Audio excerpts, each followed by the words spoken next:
Yes. Hey, Hey. there's something weird on the screen. Yeah, I don't know. I haven't got my image up there. This happens sometimes. I don't know what to do about it. It looks like you hit share screen by accident, maybe. There, okay, there you are. It just was start video down at the bottom. Hello, good morning. Hey, So good to see your sweet self. good to see you. If you look real carefully, you can see Mozzie in the window behind me. Hey, Mozzie in the window behind you. I do see him. Haima's there. Veena, hello there, y'all. Namaste. I'm Good here. morning. Good morning and namaste. Namaste.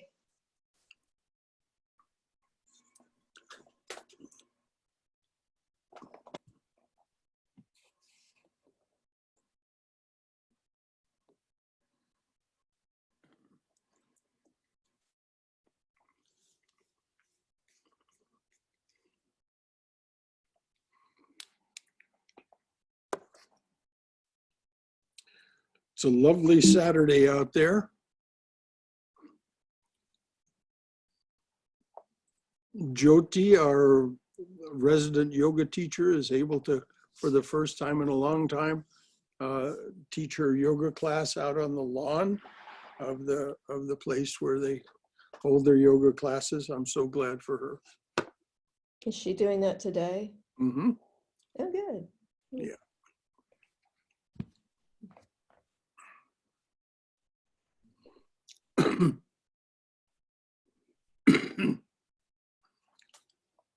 I'm gonna go get a beverage. I'll be right back.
There's some more folks. Catherine, Jennifer, Stephen, hello there. Namaste, y'all. Hello. Good morning. Good morning, Stephen. Hi, Brother Shankara. Hello there, Jenny. Namaste. Namaste, dear. Those of you who have the book, you might be, we're going to finish the reading on Buddha this morning.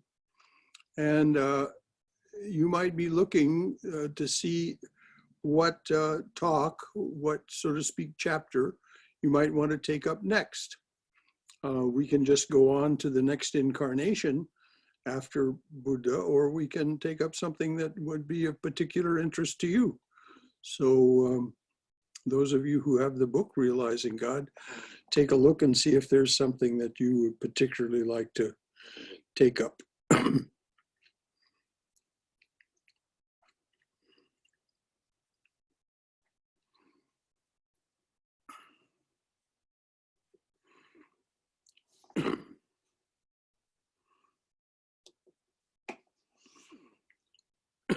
As always, we'll wait till just a couple of minutes after the hour to start, because usually there's some people who join us at the last minute. Oh, there's David. Good morning, David. Namaste. Namaste to you, brother. Good to see you this morning. Good to see you too. Really and truly it is, David. So good to see you. Always good to be with you. I hate it when I can't be here, so it's good to be with you today. Well, we're going to power on here and see what happens next.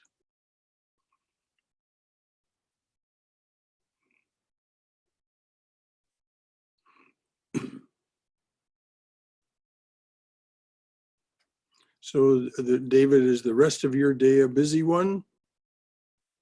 Not as busy as other Saturdays, but still enough to do. So. I'm sure there's plenty to do yet. You have real responsibilities, I know. So that's well, yes, sir. I'm on lots of Zoom meetings these days, so I'm in front of my computer quite a bit. Yeah, that's how we're getting together these days. Yes, sir. Thank goodness we have the technology, so we need to remember to be thankful for it. Because 30 years ago we wouldn't have had it, or even not even more recently than that. Right. This is really splendid, and a harbinger of things to come, I think. I think you're right. Namaste, Justine, and Om Namah Shivaya. Namah Shivaya.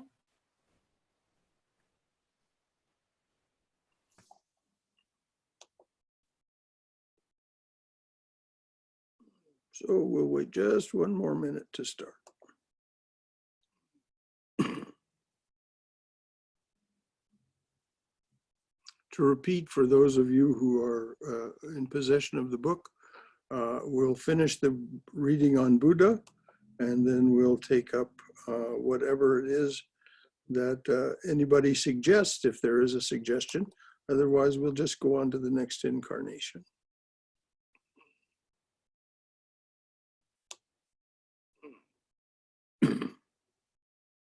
Brother, this is Jenny. Yes, Jenny. What do you mean by the next incarnation? Oh, the one that follows this one, because we're in the section on incarnations. Oh, are you talking about what section we do next or what book we do next? No, what section we do next. Oh, okay. What section of this book? We're way not finished with this book yet. Okay. Just whatever, we're in the section of realizing God that has to do with the incarnations, avatars and incarnations.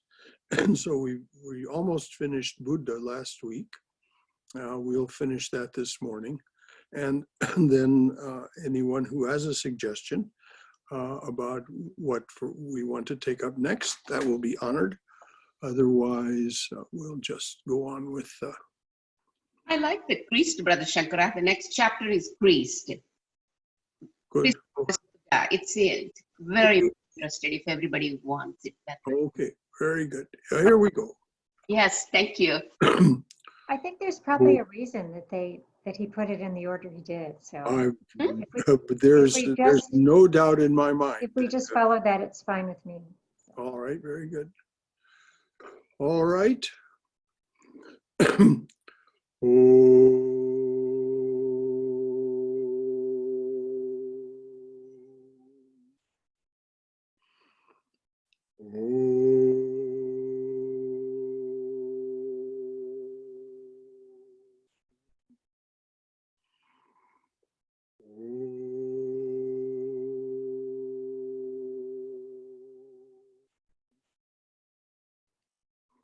Om Sahana Vavatu Sahano Bhunaktu Sahaviryam Karavavahai Tejasvina Vaditamastu Mavid Vishavahai.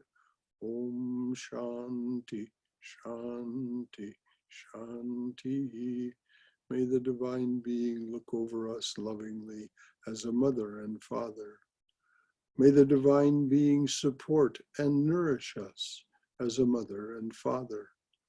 May we have the strength and skill to study together the art of spirituality. May no misunderstandings arise amongst us.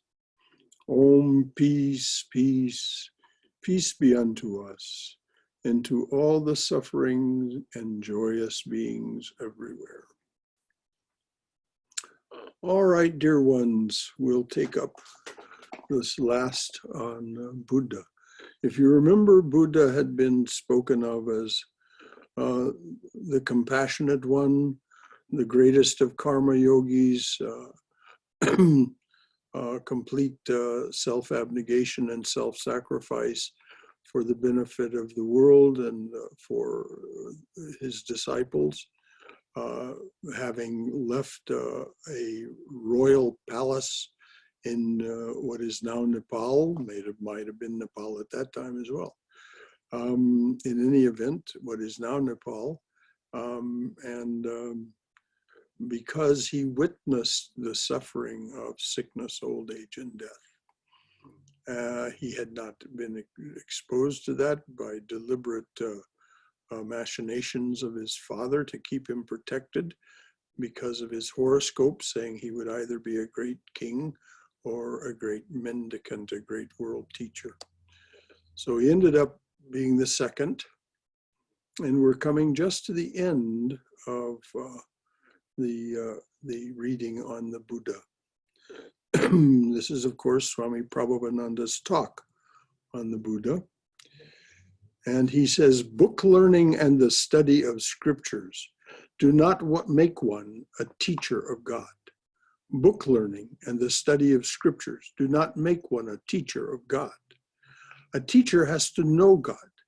And so Buddha pointed out, for Brahman I know, and the world of Brahman, and the path which leadeth unto it. Yea, I know it, even as one who has entered the Brahman world and has been born within it. Buddha is called an agnostic because he did not define the nature of God. When he was about to die, one of his disciples asked, Holy Sir, do I understand you to say that there is a God? He said, did I say that? And another disciple said, do I understand you to say there is no God? And the Buddha said, did I say that? Naturally, one might conclude that he was an agnostic, but he was a true knower of God. When you say God exists, immediately you begin to think and you feel. When you say God exists, you immediately begin to feel and think, oh, he exists here, he exists there, he exists in space. But where does space come from? Take away time and space and relativity. Can you have any conception of what the truth is? The Buddha says, from ignorance comes attachment. From attachment come the impressions of deeds of past lives. From this arises ego sense. Now notice this connection. This is one of the wonderful connections that the Buddha makes that is not made very commonly. That it is our impressions from past lives that lead us to this ego sense. We have all of this that comes with us in the subtle body, in the mind stuff. And so when we're born, when we awaken to all that, you think that's me, instead of understanding that's a reflection of what has happened to that guna-created, guna-born subtle body in past lives. So from attachment come the impressions of deeds of past lives. From this arises ego sense. So when we grasp this, it's easier to let go of the ego sense. Oh, this is just a library of past expressions that this subtle body, this mind, intellect, causal body has accumulated in its past lives. It's not me. The me is the witness of all that. The me is the Atman, or the Holy Spirit, the witness, and not those things that are part of the ego sense. From ego sense springs the false identity with mind and body. From sense contact arises feeling and sensation. From sensation springs thirst. From thirst comes attachment. From attachment spring the deeds which cause rebirth. Such is the origin of the whole mass of suffering.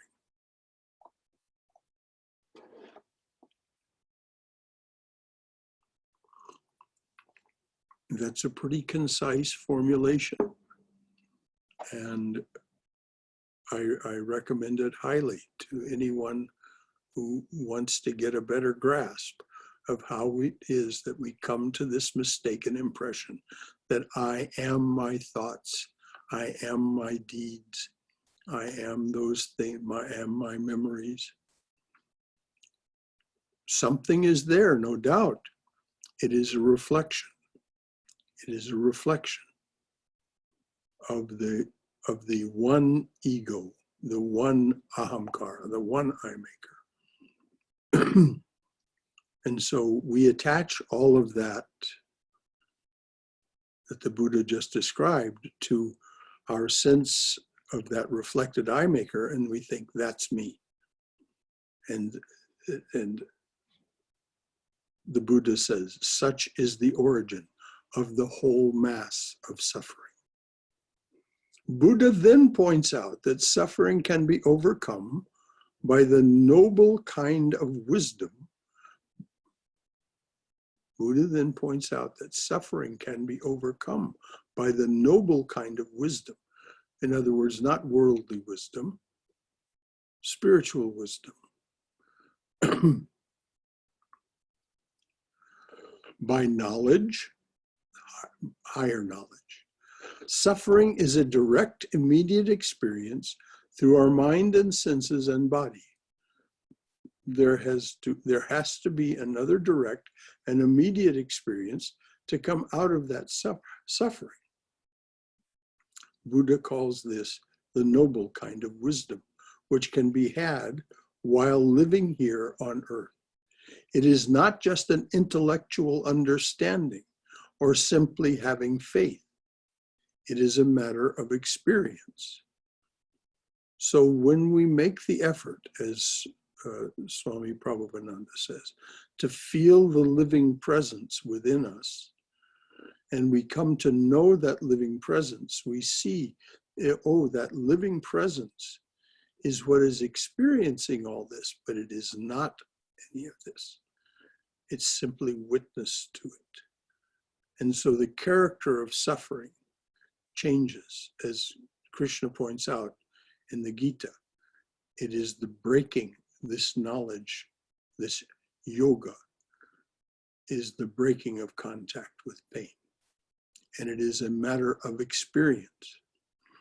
And then the Buddha points out that this noble kind of wisdom can be attained by the noble conduct of life and the noble earnestness of meditation. Both are essential. And we're very familiar with this through Patanjali's Yoga Sutras. We have to practice the yamas and niyamas, which lead to a noble way of life, and then the noble earnestness of meditation, pratyahara, withdrawal from the senses, dharana, concentration, and then dhyana, meditation. So this is the Buddha speaking the same language, just in a summary form here. Noble conduct of life and the noble earnestness of meditation. By noble, this really deserves our attention. Noble means not worldly, not base, it means our very best self, bringing our very best self to this. And of course we won't always do it. But as we make the attempt, we begin to get clearer and clearer about the difference between the noble and the not so noble. Noble conduct of life and noble earnestness of meditation, both are essential, and not until through these means, the evils of ignorance and misconception become washed away, and spiritual peace can be attained. Come, disciples, lead a holy life for the extension of sorrow, said the Buddha. Then again, this noble conduct of life and noble earnestness of meditation have been analyzed into an eightfold path, which Buddha calls the way of peace. So there's the Four Noble Truths about the nature of life and suffering, and then there's the eightfold path of how to find your way out of here, out of that. First is right view. To understand first is right view. To understand the first Four Noble Truths. Unless you realize that there is suffering, that it is caused by ignorance, that ignorance can be overcome, and that there is a way of peace, you are not ready to follow the way of peace. In other words, you have to assimilate the Four Noble Truths. There's suffering, it's caused by ignorance. Ignorance can be overcome, and there is a way of peace. Those are the Four Noble Truths. Until you assimilate that, and this is done by manana and practice, spiritual practice. What is manana? Let me go over what is manana again. We have our way of being, thinking, and behaving. By being, I mean inner being, our inner homeostasis, our way of thinking, and then our way of behaving. This is what we're going along with. Then we're presented by the grace, the second grace, or the third grace, I'm sorry. First grace, human birth. Second grace, the desire for liberation. Third grace, the teachings. So we have our way of being, thinking, and behaving. Then we're presented with a higher form of truth. What we do in manana is we compare our way of being, thinking, and behaving with what is implied by these truths that we have learned. What would that mean in terms of being, thinking, and behavior? How would my homeostasis change? How would my thoughts change? How would my behavior change?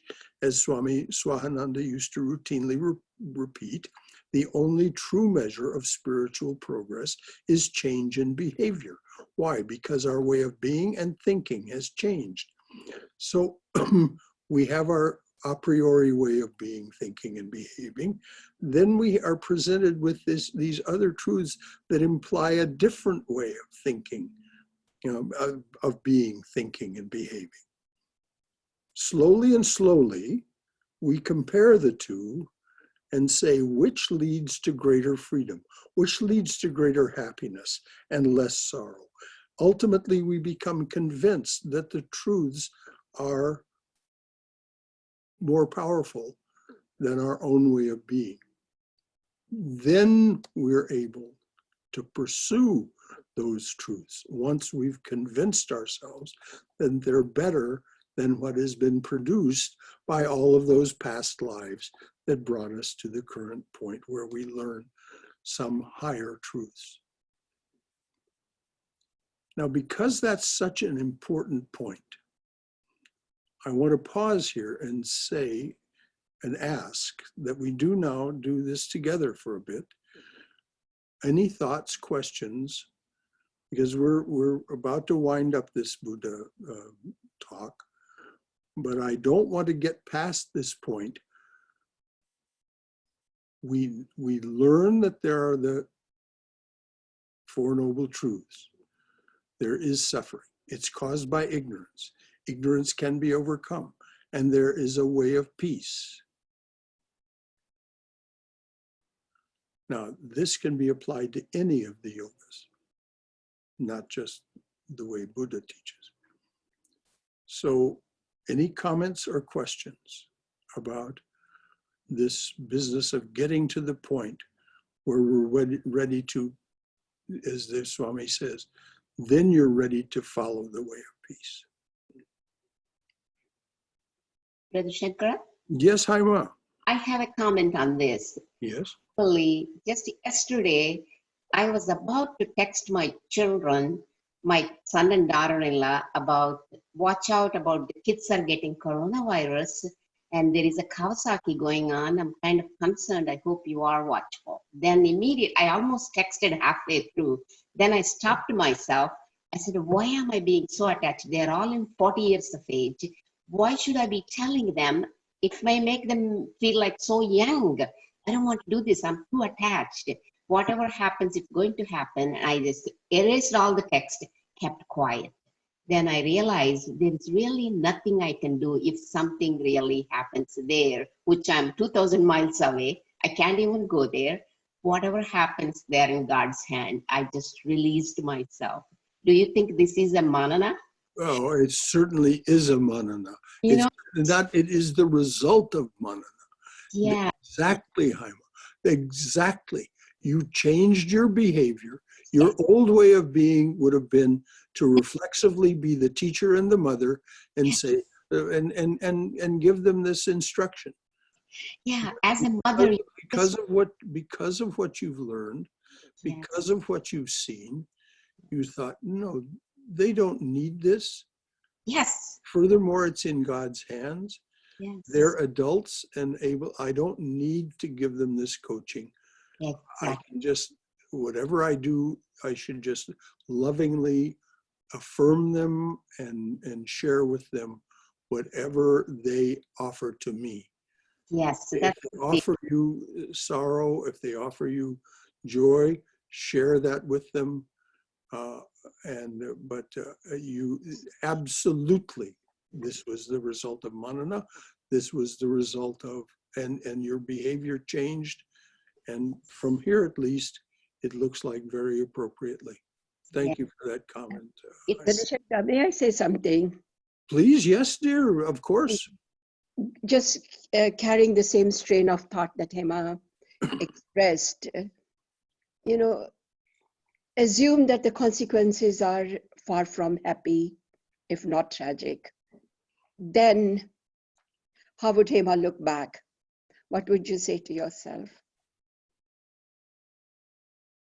Are You you know, asking her that when question we, directly? meaning by, like Hema said, that I refrained from my reaction and I surrendered, whatever will be, I can do little.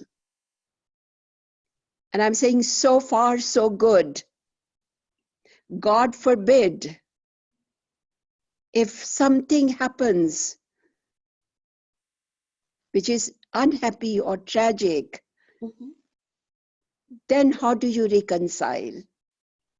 Then would you not say, I wish I had? Mm-mm. I can respond to this, Brother Shankara. Please, Haima, that she's asking you the question. Suppose if something really happens, my son is in the medical field, he works in the hospital, he knows what's going on, and daughter-in-law is a graduate MBA, she is well knowledgeable, she's reading every day. What can I give? It's the same thing I'm imposing on them, making them little by doing this. Then I stop to myself, back off, they are knowledgeable enough. If something is going to happen, it is going to happen, it's God's will.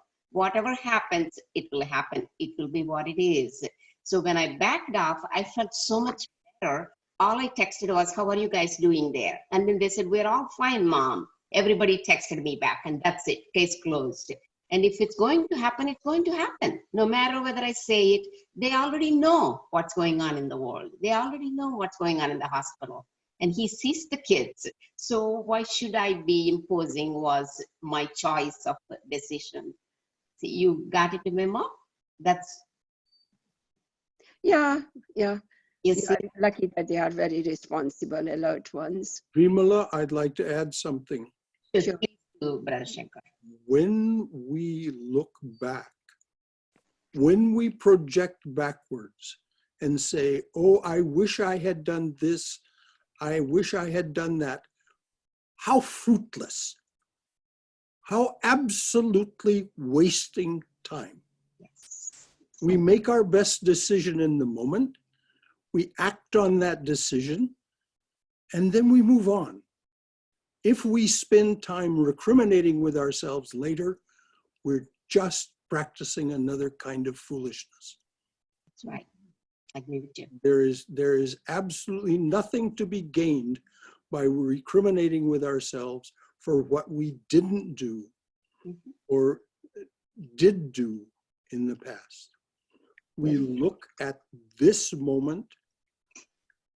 It doesn't do to project into the future either. Those of us who spend time ruminating about the past Yes. and worrying about what we did or didn't do are just wasting our time. It's just a way of distracting ourselves, and it is fruitless. Is that clear? 100% agree.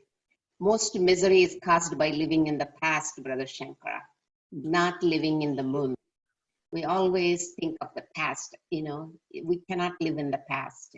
No. Vimala, You are 100% correct. is what I said clear and congenial to you? Yes, I do accept that, sir. I definitely do, Brother Shankara. But But I think it takes a lot of inner growth to come to a point of reconciliation with tragic consequences. there are tragic Yes. consequences going on all around us at every moment, Vimala. When we look back at the tragic consequences in the past and recriminate with ourselves, it's just a way of distracting ourselves from seeing what's in the present. And so you say it takes growth. What it takes is desire to abandon that fruitless way of spending our time and distracting ourselves and taking greater pleasure and involvement in the present. As we let our mind ramble into the past, where are we? We're neither here nor there. There no longer exists. And we're not here either. Where are we? we're aimless, as Krishna says in the Gita. We become aimless. So I'm really glad you asked the question, Vimala, because it is a very good question. You know, what happens when something tragic happens and I didn't try to do something about it? Well, as Haima pointed out, she didn't feel as if there was anything she could do about it. Reminding her children, as she said, would just make them feel small, like she was talking down to them. I think she made a very wise decision. Thank you, Brother Shankara. Appreciate that. Brother Shankara, this is Justine. Yes, Justine. This is something that I struggle with as well, because I do tend towards nervousness. And I think that if you decide you're going to surrender this, the texting, for example, and you're going to surrender that to God, for example, if you're not willing to accept a tragic outcome, you haven't truly surrendered. You're still clinging. You've only said you've surrendered. And this is something I struggle with when I try to surrender myself. Very well said, Justine. That's exactly it. If you're not willing to accept whatever happens, you haven't really surrendered. Exactly. Well said. And we all struggle with it. We all do. Yes, somebody else. Brother, I don't mean to pull from this topic, but I wanted to ask the question about ignorance. Yes, please. Could you kind of summarize what the Buddha felt like as far as ignorance is concerned, especially in our age of information overload in the world? What was his concept of ignorance? The ignorance that we're talking about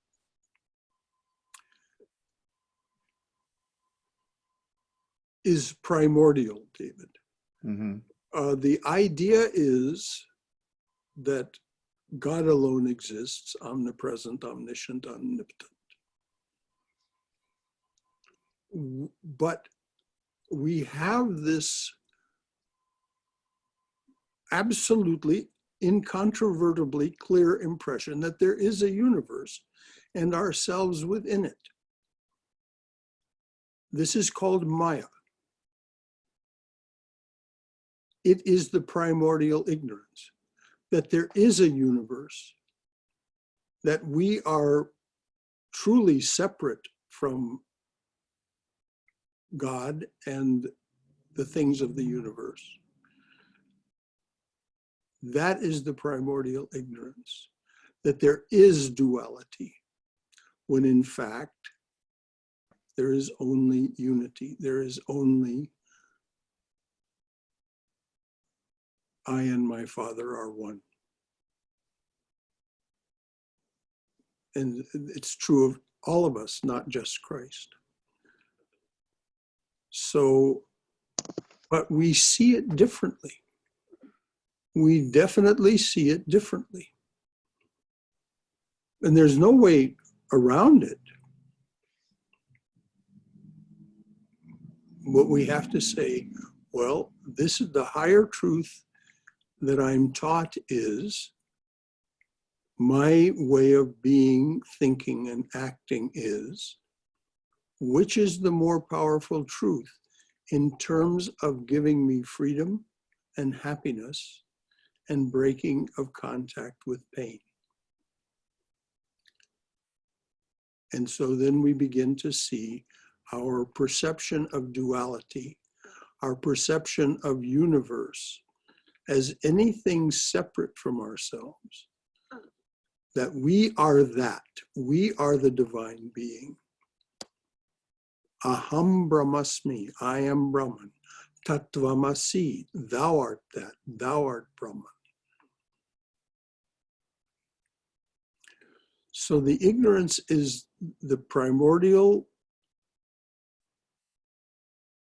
conviction based on our sensory perception and our experience of time, space, and causation, that there is a separate reality. That's the ignorance that Buddha's talking about. Thank you. That's helpful. Appreciate it. I'm glad. And thank you for the question. Very, very right on. What is this ignorance? Shankaraji, Yes, Balakrishna. I'm still struggling. What is the right way, what Haima was saying? Mhm. Because she said she thought it is two attachment, but it is not really an attachment. Let us say her son is not a doctor.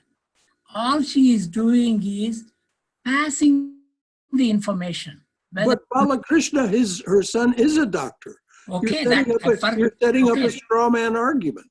No. What I am saying is, of course, even a doctor can miss the news because it just came in the New York Times less than a week ago. The whole thing came up. So I'm just wondering, is this an attachment, passing a news? That wasn't the attachment she was talking about.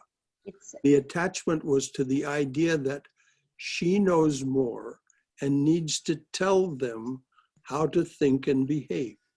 That's what she meant she was attached to, Balakrishna, not to the particular news or no news. No, I'm not talking about the news part of it. It is just passing the information. Do I consider myself, if I send some news to my daughter, is that, do I have to feel, oh, I'm too attached to her? Balakrishna, you don't have to do anything. This is not instruction to you. Haima asked a question, the question was answered. Your situation with your daughter is different. You have to decide based on your own situation, what is best. Vimala asked a very different question. What happens if something terrible happens and I didn't give that information? This I said, is a waste of time and energy recriminating over something that you have no ability to affect one way or the other. Each of us has to make our decision in the moment about what is appropriate for us to do. Haima, looking at the situation with the family that she has, the distance she is from them, said, this is not an appropriate thing for me to do. It'll simply, as she said, make them feel small, make them feel as if I'm talking down to them. And so I have to be rid of this attachment to I always have to be telling them what to do, or I'm not doing my job as a mother. Now, your situation with your daughter is entirely different, as I understand it. So you are the one in possession of much more knowledge, medically and otherwise, and understand medical knowledge that comes to you much more thoroughly. What your decision is with regard to passing along that information to your daughter is yours and yours alone. And what you do is no doubt going to be appropriate, Bala, because of who you are. But if later you recriminated about it in any way whatsoever, what you did or didn't do, that I'm saying is a waste of time and just a way to distract ourselves. That part I 100% agree with you. All I am saying, if we generalize that statement, just passing the information, anybody should consider, oh, I'm too attached. Well, we can't generalize. That's what I'm saying, Bala. We can't generalize. There is no general rule for this kind of thing. Are you attached to your daughter? Well, in a sense, it is responsibility. Yes. Well, your behavior with your daughter, Bala, indicates that you have a strong attachment to your daughter. That's not true. No, that is not true. Well, this is what exactly I'm saying. Whatever I do, if I feel that is responsibility, I would do it. After that, I know, because it's all God's will, whatever happens, happens. But Krishna says in the same token, yes, it is all karma, that what prarabdha karma that leads all these things. But in addition to the prarabdha karma, for every action that we have a free will. This is what Mother says. The free will is how you act into it. That's why instead of losing a leg, you might lose a finger. That's all I'm saying. Where does the sense of responsibility come from? Well, and the responsibility comes as a father. I want you to think about the question a moment before you answer, Balakrishna. Okay. Where does the sense of responsibility come from?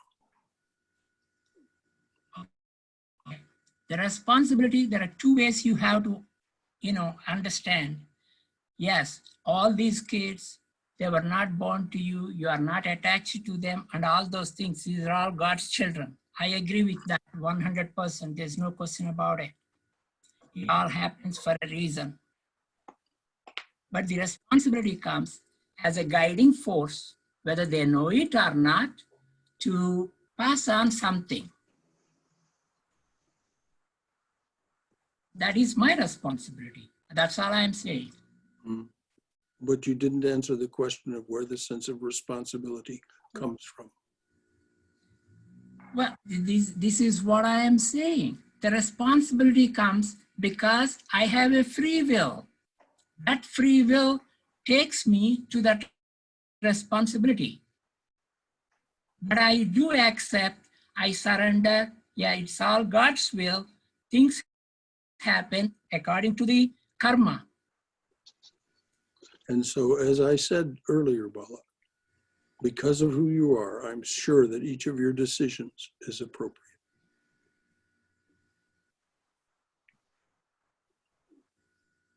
Brother Shankara, Yes, dear. so can we think about how this might relate to Arjuna and Krishna in the Gita, and how Arjuna was, grieving and he didn't want to hurt his kinsman, Mm-hmm. and Krishna said, no, anything that's born is already dying or dead, and stop this kind of weeping and wailing attitude. Well, Which really seems harsh, and it upsets a lot of people when they first start reading it. And then they kind of agree to it. But taking it into our own lives, very difficult. that's the highest truth. Yes. The highest truth is that, as Krishna says, all of those kings, all of those kinsmen are already dead.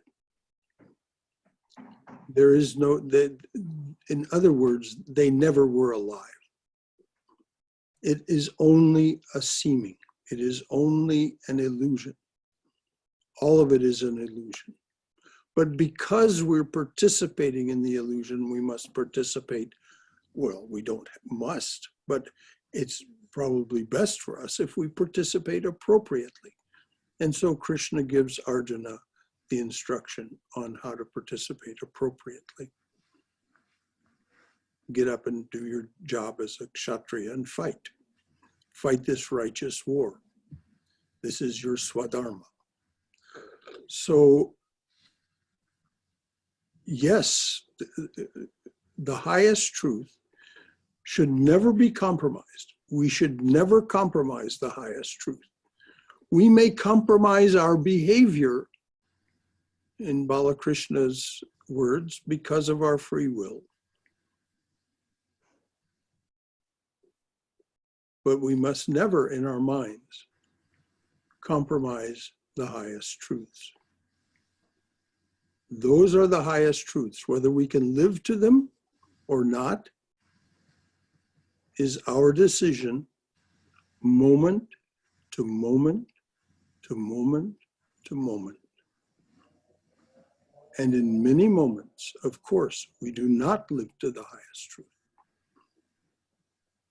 The moment we are in accord in our words, our actions, in our thoughts with the highest truth, according to Patanjali, at that moment we will evaporate. The gunas will no longer create this gross body or subtle body. Kaivalya. Just one small correction, Brother Shankara. My son is only a physician's assistant, not a doctor, but still Okay. front line. He's on the front line. But, you know, as a mother and father, we always natural tendency is to tell them all the time, you know, tell them this, tell them that. But sometimes backing up has great result. I have noticed in the work and the personal life, it's backing off, and it's like a tough love, what we call tough love. Just hold on to it, you love them, but at the same time, just let them make the decisions and see it. Thank you. Brother Shankara, can you hear me? I most certainly can, Swayam. Okay. I'm not on video because I'm actually cooking and attending the thing at the same time, and I wish I could share what I'm cooking, but be that as it may. Thanks to everybody for sharing the personal stories, and Brother Shankara, as always, thanks for the wonderful wisdom to get us beyond this to the truth. I just wanted to share that today I felt the power of the mantra, because I too was having a little disturbing sort of morning because of many competing things that I had to fit in before I could come attend the class and also do my mantra. So I was trying to rush and had a very sense of disease and almost like a mini anxiety attack. But I said, no, I'm going to do my mantra. So I did little, you know, whatever the flower offering. And once I finished my mantra, it just gave me a feeling of peace. And then I realized I can join the class on my phone instead of downstairs on the laptop. And this sadhana that we are doing together has just further made my disease or whatever it was go away. So I think for me, I experienced today the power of mantra and the satsang. That's all I wanted to share. Thank you, Swayam.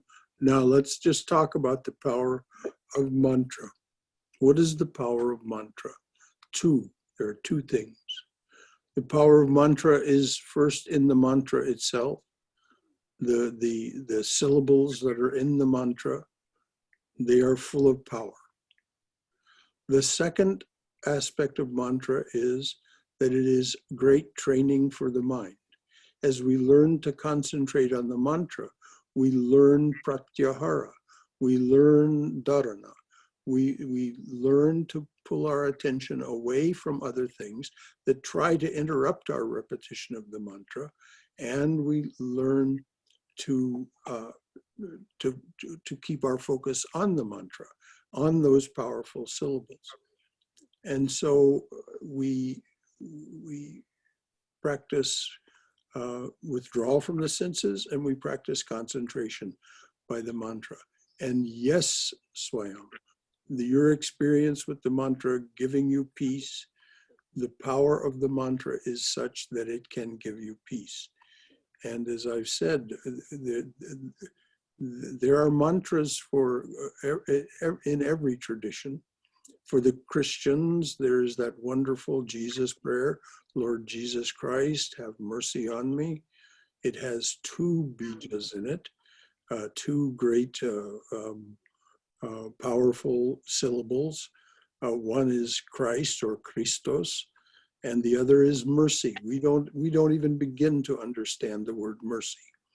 So that's a mantra for Christians that don't have. For those who don't have a mantra from the Sanatana Dharma tradition, there are many, many for you to choose from. One that you might want to try is Om Ram Shri Ram Jai Ram. Om Ram Shri Ram Jai Ram, if you don't have a mantra. So mantra is tremendously powerful to help us overcome ignorance. Thank you. Thank you, Swayam. Anything else from anyone? This is wonderful. This is exactly what this is all about. This is exactly why we do this. So this all gets stirred up and these questions and these thoughts get brought to the surface. Because that's where we have to deal with them moment to moment. Right here, right now. I have a comment. Yes, dear. About just kind of in general what we've been talking about, starting with Vimala's questions and comments. That for one thing is that I think it's very helpful to be mindful of words that we use, like tragedy or tragic outcome, or if I didn't do, if I don't do this, something awful, some tragedy will happen. And if we believe there is a program that somebody other than our little ego self is in control, then there are no tragedies. And that relates to, of course, Arjuna and Krishna in the Gita. We were talking about, oh, it sounds harsh. I also think on the other hand, we are human beings, and when something genuinely sad, like we lose somebody dies, grief is a normal thing. Mm-hmm. Almost all, there are the stages of grief. And, I lost my dad about a year ago, and I did the normal things right at first about, oh, I wish I had spent more time with them, blah, blah, blah. But, I kind of watched myself doing that, knowing, okay, I just need to do this. I need to get this out. But I don't still feel like that, because he and I did exactly what we did. And there was nothing else. There was no other outcome. And there was no other way we could have been. One of my dearest friends, who I've been friends with since college, she thinks she's pretty much an atheist. I mean, she just doesn't believe anything. She said, well, if there is, I'm a little open to it, but I don't see it. We're real opposites on that, but she has a saying, everything happens the way it does. Not should, but does, because that is the only way things can turn out. So and one other thing that I'm going to bring in that we have talked about before is, what do we give our attention to? And if we give our attention to negative projections, which, by the way, I was just reading this morning that research shows that negative thoughts are part of our survival brain. And so it's not it is something we come with. It's harder to counter, not eliminate, but just say, okay, yeah, that could happen, but this good thing could happen too. And savor the things in the present that are good. Find them and savor them and share them with the people you love. And that can help. Oh, amen. Tamp down those worries a little bit. Yeah. To find the gold in the moment. And if we make this attempt, we find that most moments are golden. Most of our moments are in one way or another golden. And there are some few and percentage-wise moments that aren't, and they may persist for some time. We may be ill, we may be suffering, as you said, grief. But if you just look back over the many moments, and you look at the moments that you're within now. When I say look back, I don't mean study, recriminate, any of that, but just review, just lightly review. Oh, by and large, things have been pretty good. And when we have one of those nervous systems that wants us to focus on the what if, the possibility of negative consequences, the anxiety and whatever other medical terms for it. It's particularly difficult for those people. There's no two ways about it to use the principles of truth to say, I don't serve myself well by allowing my mind to do these what ifs or recriminating about things that happened in the past.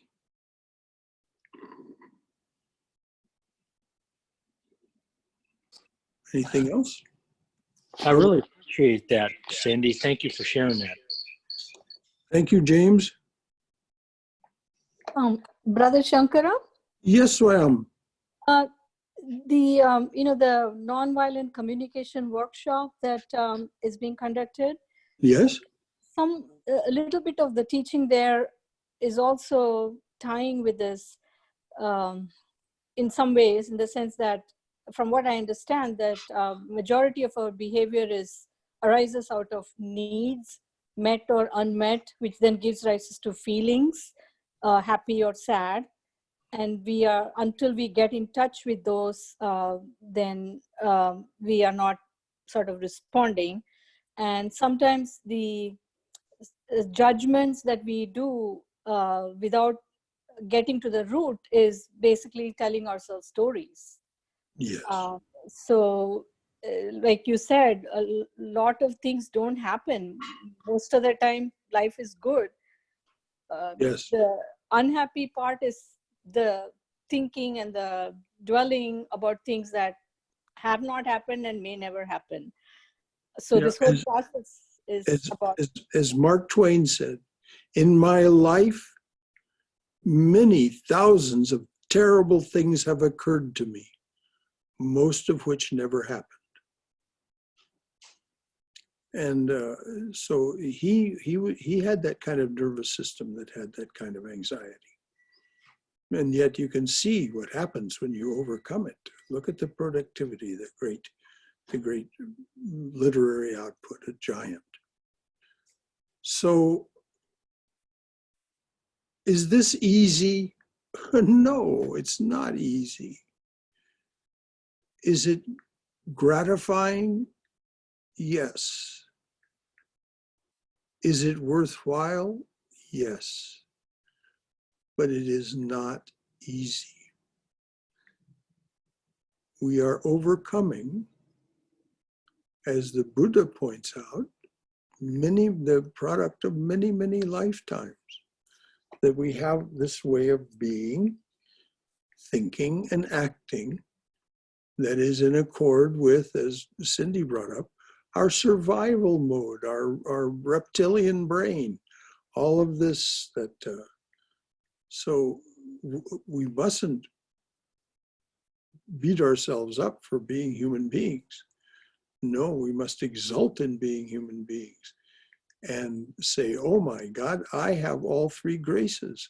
I have human birth, I have the desire for liberation, and I have teachings to follow that will allow me to move in that direction.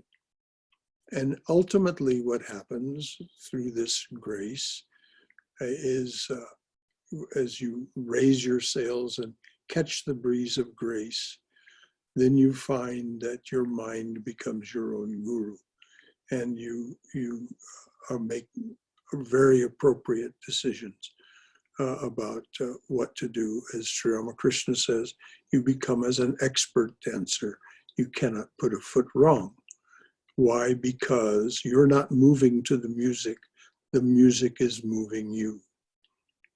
And you become that kind of fluid, graceful person that we see in a Yogatmananda or Sarvadevananda.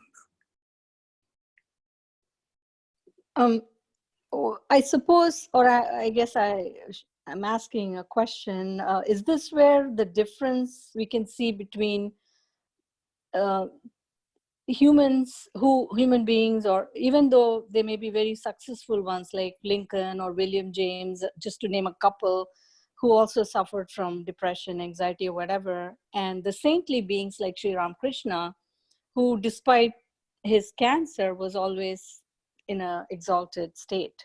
Well, we must remember the earlier portion of Sri Ramakrishna's life, when he suffered terribly from doubt and nearly jumping into the Ganges and committing suicide. getting only, his whole body burned with this intense pain. And the only way he could get a little relief was to get into the Ganges. And so even Sri Ramakrishna didn't start out in this way. His Holy Mother points out, even the avatars, not to mention the saints, even the avatars, even the incarnations of the divine, when they take human form, must overcome the limitations of the human form. And they are many, they are myriad. And so this is why Christ said, I have overcome the world. And Sri Ramakrishna said equivalent things. He said, I am the refuge. He said, go enjoy the world if you wish, but when you are sick of it, return to me, I have the cure. So, and the saints, if you read the stories of the saints, oh my Lord, you read that book, Love Poems from God, it's a story of 12 saints. If you read the little biographies that open each the section on that saint, what they suffered. But they were not to be limited. They didn't allow themselves to be limited by their suffering. And none of you have done that either. And that we can just celebrate one another in that way. None of us have allowed ourselves to be contained by our limitations, and we're on our way out of here. Thank you, Brother Shankara. Thank you, Swayam. Brother Shankara, back to the issue of that she just brought up of the sort of anxieties. All of my anxieties center around an attachment to my ego identity. Every single one of them. They come from ignorance, from a misplaced attachment to a sense of self that is limited. Mm-hmm. Well, that recognition all by itself, Justine, puts you leagues down the road. Now, each time you see the limitations come up, you know their source, and you also are doing the manana and have done the study to know the truth. Slowly and slowly, this is the promise of every one of the teachers. Slowly and slowly, the truth will free you. The truth shall make you free. Swami Sridharananda put it this way. We start off with this false identity. It's incontrovertible in its truth. I am. I am. How can I say I'm not? But after a time, if we are inclined in the direction of spiritual growth, we understand, oh, I am, and she or he is the divine person, the divine being. So after a time, Swami Sridharananda says, slowly and slowly, that reverses itself. The primacy becomes she or he is, and therefore I am. And that's the state in which most of us, as we sit here this morning, somewhere in that flipping thing between I am and she or he is, or he or she is and I am. We're somewhere in there. Ultimately, when our illusion of, when we dispel the ignorance that the reflection is the truth, because we have had the experience of that which is being reflected, then we understand she or he is.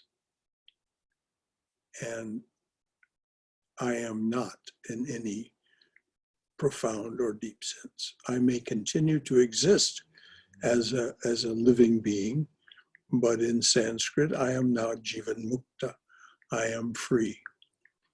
And that is the state in which one exists once one has had the experience that that which is reflected is the truth.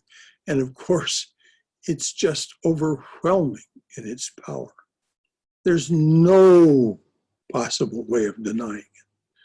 When we have done the work to free ourselves of our ignorance and our self-absorption, our selfishness, so that we see clearly in Savikalpa Samadhi.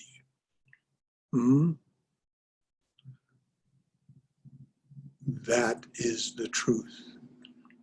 That is it. And its power cannot even begin to be put into words. As one of the Catholic saints said, St. Thomas Aquinas, he said, draw a circle around the frontiers of the universe.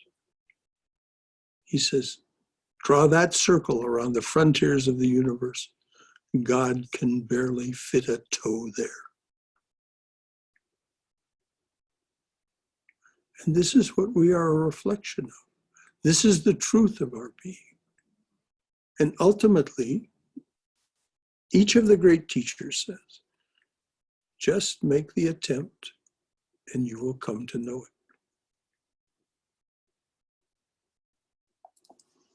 So we didn't even finish the Buddha reading and it's afternoon now. Beautiful. Okay. Anything else before we wind up? Please, anyone. Yes, Brother Shankara. Yes, Liam. Thank you all for a wonderful discussion. I just had a thought about some of the things discussed regarding the suffering and negative emotions. Mm-hmm. A line from the Yoga Sutras came to my mind about the negative emotions bear the fruit of everlasting ignorance and suffering. So when you feel these, cultivate the opposite, right? I think that's roughly how it goes. Precisely. Oh. Precisely. Yeah. So, sorry. No, go ahead. Oh, yeah. So, that really made me think of what you discussed earlier about the primordial ignorance of Maya, right? Of duality, right? Mm-hmm. Which indicates it's like, and this particularly came up when people were talking about some of the greats like Lincoln who had, suffered from depression and whatnot. And, mm-hmm. At least my understanding of this is that, when I'm consciously aware of some negative emotions, some suffering, on an unconscious level, on an unconscious basis, it is like the opposite, right? Like it's simultaneously going on, because if I can't have a awareness or understanding of negativity if there isn't like a positive. Yes, exactly, Liam. Compare it to, like they so right. What is experiencing this?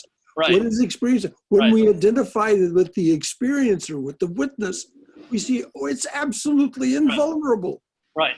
So when I start noticing that, negativity, I'm like, the way I frame it is like it's an invitation from, Brahman, God, whatever you want to call it, to start cultivating the opposite, because it's there, right? It's not like this, well, I'm here, I'm negative, so I'm not positive. No, it's same thing with positive. That's why, as and like a couple of weeks ago, we talked about how the sattvic gunas could be also kind of a barrier, because if I'm constantly trying to chase feeling good, right, kind of trying to, whereas I need to integrate, kind of just integrate them both together, and by doing that, I transcend that, that negative positive duality. So in terms of, I guess what I want to say succinctly is, it's easy to cultivate the opposite of a negative emotion because it's already there. I just have to open up my eyes, my spiritual eye, a little bit wider. Oh, so beautifully said, Liam. That's it. The opposite is already there. And this is why Holy Mother said, all suffering is a blessing, because It causes us to do these investigations and make these confrontations. And this is exactly the reason for doing contemplation, concentration, and meditation, because this is where we see so clearly these contrasts, these opposites. Here is this perfect thing that I'm doing, this practice of contemplation, concentration, meditation. It's beautiful, it's blissful, and yet something wants to interrupt it. Something wants to interrupt it. Something wants to interrupt it. Well, what is this that wants to interrupt it? What is its substance? What is its reality? Does it have any real meaning? In some cases, it has some temporary and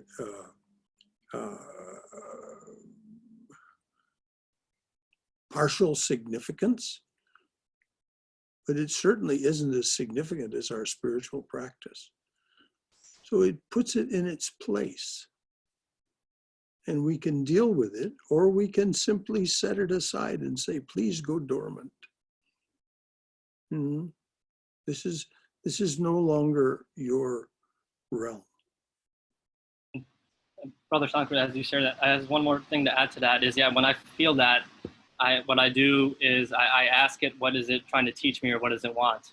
And by doing that, it tells me, it'll tell me like, hey, I just want to let you know that you have to do this later, or hey, I just wanted to remind you to, practice more vigilant focus on the goal you're trying to obtain. And by doing that, then I'll say like, okay, is there anything else? And it says no, or if maybe it does have something else, but once it says what it has to say, then I'm like, all right, can you sit, can you go dormant now, as you just said? And it does. Like, I mean, I've only been practicing that practice for a little bit, but it's worked with 100% impeccability thus far. So wonderful, Liam.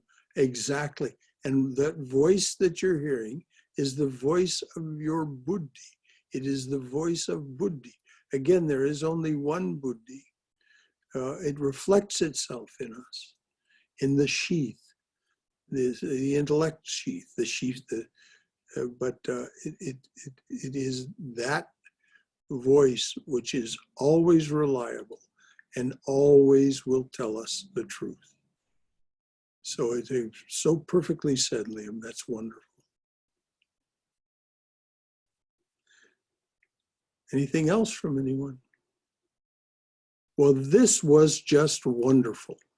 What a grand, grand, grand congregation. And your willingness to share, your willingness to be vulnerable, your willingness to be open with us, it helps us. This is the meaning of studying together the art of spirituality. And it's also what it means when in the Buddhist scripture, when it says, I take refuge in the Sangha. I take refuge in the congregation. Because here we have that loving support and that wonderful, joyous feeling of, yes, I want you to succeed. I want you to be more than you are. Thank you. So is there anything else before we close? All right.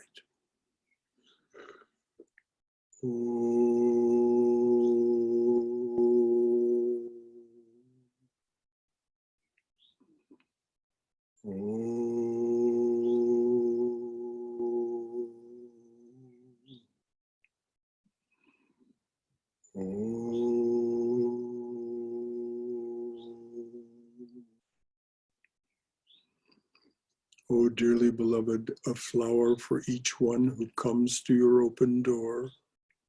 A flower for each one who stands by your open door and says, come to me, offering to break this world's chain that binds us down to ignorance, suffering, and death. A flower for each one who takes the path that you have struck through this, your jungle world. Om, Amen, Om Shanti, Shanti, Shanti. Peace, peace, peace be unto us and to all of the suffering and joyous beings everywhere. Hari Om Tat Sat. So with that, Jai Shri Guru Maharaj Ji Ki Jai. Durga, Durga, Durga. Go in mother's sweet embrace, and be well and cheerful. Thank you, brother. Thank you, Brett. Thank you, Brother Shankara. See you tomorrow morning at the annual meeting if you choose to attend. 11 o'clock, the annual meeting of the congregation. Reports from the officers. Reports from the committee people, and election of a board of trustees for the coming year. So that's, and a report from me. So that's what'll happen tomorrow morning at 11, between 11 and 12. So see you then, I hope. Thanks, brother. Arrivederci. Thank you. Thank you. Bye-bye. Bye.